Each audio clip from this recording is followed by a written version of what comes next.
It was the evening now. Everyone was beginning to wake up from their day's sleep. The sun slipped down over the forest, and in the opposite direction, the entirety of Meadow Clan was walking towards the rising moon. The kits jumped excitedly under the paws of the queens, and the elders groaned with the strain of the long walk. But before long, they would be able to rest their aching muscles in the lake. The beach, also known as the shore of Hatate Lake, was a favorite location for the clan to visit, and as it was the beginning of Greenleaf, they had organized a clan trip to the beach. However, before they could reach the beach, the clan found itself stopped by a large chasm in the way. It seems that some kind of tunnel has been dug under the territory, and it has caved in, Charmstar explained. Finkit mused. I have an idea. He turned to Fern. I know what we're going to do today. Well, if we can't visit the beach, we might as well get some training in, Flameclaw announced. She turned to her mate, Lawrence. Duckpaw, shall we? She then turned to Sparkstride. Can I take Duckpaw out for a bit of training? Sure, I'll come along, Sparkstride said, not noticing Flameclaw and Lawrence's slightly disappointed shared glance. He turned to Brownfire. How about bringing Junglepaw and Hawkpaw along as well? He looked at Jungletail. And Treepaw? Redpelt came from the front of the patrol, walking through to the back where the kits, queens, apprentices, and mentors were gathered. If we're going for a full warrior apprentice training session, I'll bring Lemonpaw and Flamepaw along as well. Pinkypaw, you're welcome to join us as well, of course. Pinkypaw squeaked, and Biff Stone, his mentor, sighed. Go on then, Paw. I trust the other mentors can train you up while I get some rest. Mouse dung about the cave-in, though. I was really looking forward to getting some of that beach sun. Flameclaw gave a glance towards her kits. Finkit, Fern, you two behave while I'm off with the apprentices, okay? We will, Finkit chirped. Fern nodded, chattering slightly. Flameclaw's gaze drifted to the other queens, who smiled at her reassuringly. And with that, the party broke off into two patrols. One headed towards the meadow for some training, and one headed back into camp. Finkit and Fern, and for some reason Perry, however, veered off in a different direction towards the Two-Leg place. Perry took care to avoid the kits on his way to the Two-Leg place. He bounded towards a large mushroom in one of the gardens and quickly opened it up, sliding down a tunnel into his secret base. He landed on his hind legs, a hat falling onto his head. He hurried over to the monitor, which turned on, and Major's large face filled the screen. This is an important one, Agent P. We have intel that Hines is working on some kind of mind-controlling cyborg-making machine. Stop him before he can finish it, won't you? Perry saluted stiffly, and he hurried up the steps and into his Two-Leg home. He left the house and made his way down the street, not noticing the curious look of the black cat across the street. Again with the hat, Perry? Stacy spoke aloud. She'd taken to talking to herself after her sister had left for the clans, a habit that stopped while Flamepaw was around, but had resumed earlier that day when the fiery cat returned to her homeland. Stacy approached the strange-looking building that Perry had entered. As she did, she heard a call from up on the roof. She looked up and spotted a cat that she recognized from around town, but one she'd never spoken to before. Hello? Stacy asked, but the cat was too high up to hear her. The cat shook her head, and then leapt down. Stacy jumped back, which was good, because the cat landed right in front of her. Who are you? The cat asked, sticking her face in Stacy's. I'm Stacy. What about you? Vanessa. Vanessa leaned back, satisfied. So, what business do you have at my dad's house? This is your dad's house? Stacy wondered if Vanessa was one of those cats who called their housefolk their parents. Yup, and it's a no trespassing zone, so... But you let Perry inside, Stacy felt obligated to mention. You know Perry? Vanessa asked, her eyes widening. Yeah, he's my best friend's uncle. Oh, you know his family, Vanessa mused, taking a step back. Well, you shouldn't be here anyways. But... Stacy flattened her ears. She was being rude, but she couldn't help it. I'm curious, she admitted. What's inside there that I can't see? Ah, Perry the Platypus. Hines greeted the platypus with a terrifying grin. He hit a button that caused a section in the back of the room to open up. No, wait, that was the door opener. Here we go. The TV turned on. Perry stood still in confusion.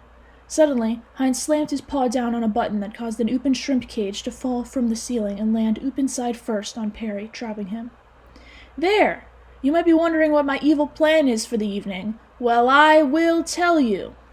Perry chattered angrily, gesturing towards the half-built machine. What?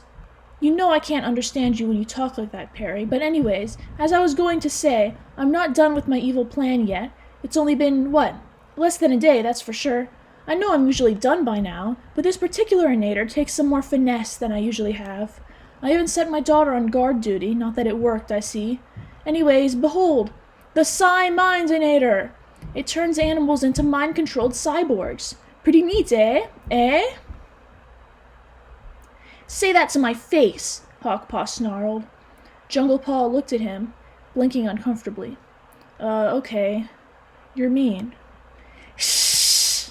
Hawkpaw leapt towards Junglepaw, scratching his ears angrily. Hawkpaw! Brownfire stepped forwards at once. Stop this at once. He moved between Hawkpaw and his son.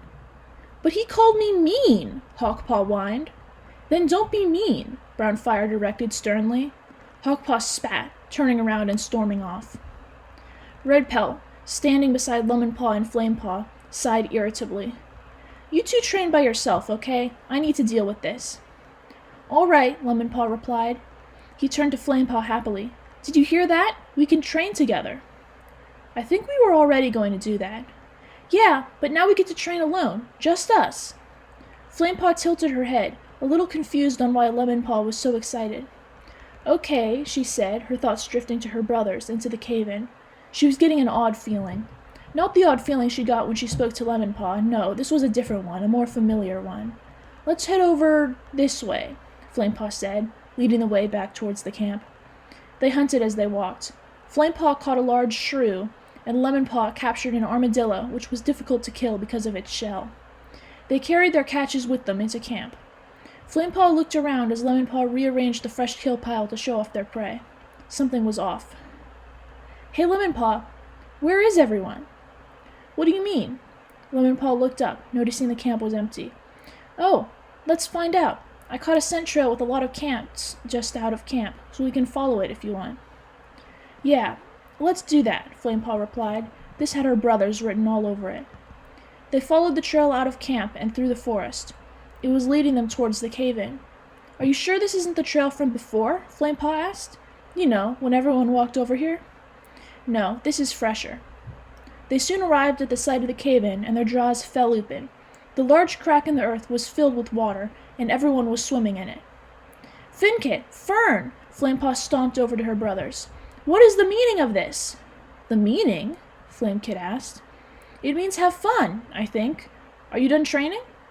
Oh, when Mom finds out about this, she's gonna... Hey, Flamepaw, look at me! Flamepaw turned sharply to look at Lemonpaw, who was balancing on a branch that hung out over the water. He jumped, and did a flip in the air before landing in the water. Flamepaw's mouth opened and closed. Woo! Good one, Lemonpaw! Finkit cried. Lemonpaw slipped out of the water and made his way over to Flamepaw again. Wasn't that cool? He asked, staring at Flamepaw intently. Flamepaw sputtered for a moment, her indignation at her brothers fighting with the strange feeling she got watching the water drip through Lemonpaw's golden fur. Yeah. Flamepaw finally just ducked her head, trying to hide the heat that threatened to overtake her face entirely. Had she accidentally walked through a patch of wild parsnips? For winning the diving contest, Lemonpaw, you get to be the king of the beach, Finkit cut in. Don't you mean the leader? Lemonpaw asked. Nah, Beach Clan is a monarchy. Well, in that case, Lemonpaw looked up at Flamepaw, I'll need a queen, too. What do you say, Flamepaw? Huh? I accept? Flamepaw jumped suddenly as the Fireheart Paws ran up and placed a wreath of flowers around her neck. Fern leapt forwards and whipped out a microphone. Listen up, kiddies, and I'll teach ya about Finkit and Fern and the cave in beach ya. Every morning Finkit he gonna say, brother, what we gonna do today? Now you see we having fun playing under the sun. Now get in line for a surfboard now. A cave in beach, nothing's out of reach. We got the cave in beach. You can rest in the broken hut, drink out of a coconut. You don't need to buy a token, cause this all is free. You can swim in parasailing, surfing and a flailing. Your contacts need sailing, the rest you can't see. It's a cave in beach, nothing's out of reach. We got the cave in beach, don't fall into the breach. Got the cave in beach. Now. I think you'll be a perfect first test for this device, don't you think? Hines asked menacingly. He eyed another button. It's not done yet, so you might not survive, but oh well, I need to see if it's working so far. He hit the button, and the shrimp cage Perry was in reeled itself back up to the ceiling. No! Perry leapt towards Hines, punching him and then turning towards the device. He scanned it for a self-destruct button, but when he didn't find one, he settled for grabbing a fistful of wires and tugging. Come on, at least let me take a peek, Stacy begged. Vanessa considered this. Well, maybe we can go around back. You can look at one of his recent innators. But no going inside. All right, Stacy conceded. They walked around the building and over to a large hole in the ground. Stacy looked down the hole. Is that a drill? Yup, Vanessa said, leaning around a podium. Stacy leapt up onto the podium. Wait, Vanessa said, but it was too late. Stacy had stood on the button to activate the drill. Stacy gasped as the drill shot off through the ground, disappearing from her sight. I'm sorry, Stacy cried out. Vanessa sighed. It's fine. It's nothing Dad wouldn't do on his own. The drill burrowed its way over to the cave-in beach, where it proceeded to drain the water into the tunnel and to collapse the ground around it once again, leaving a nice little valley instead of the large chasm that had been there before. Well, Charmstar said, it seems our path to the beach has been restored. My kingdom! Flamepaw burst out.